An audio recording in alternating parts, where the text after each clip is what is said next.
Hello friends, ఇంత పెద్ద భారతదేశంలో పావర్టీ అనేది కేవలం 5% అంటే మీరు నమ్మగలుగుతారా? దాదాపు 140 కోట్ల జనాభా ఉన్నది మన దేశంలో.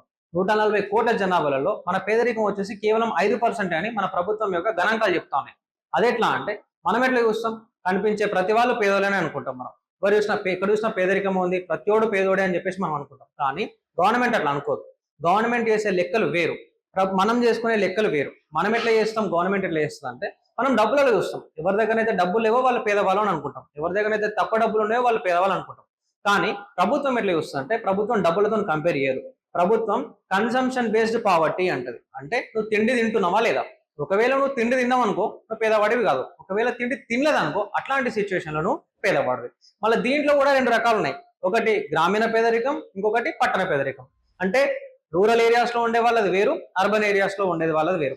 ఇప్పుడు రూరల్ ఏరియాస్ ఉన్నారు అనుకోండి, అంటే ఊర్లో ఉంటే రోజుకు 2400 కిలో క్యాలరీలు తినాలి.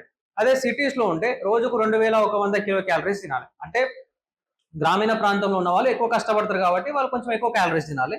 పట్టణ ప్రాంతంలో ఉన్న వాళ్ళు కొంచెం తక్కువ కష్టపడతారు కాబట్టి వాళ్ళు కొంచెం తక్కువ క్యాలరీస్ తినాలి.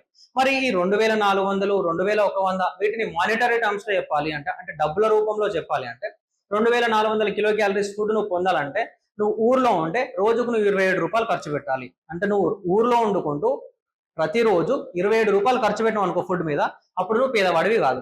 అదే 27 కంటే తక్కువ ఖర్చు పెట్టినావు అనుకో, అప్పుడు నువ్వు పేదవాడివి.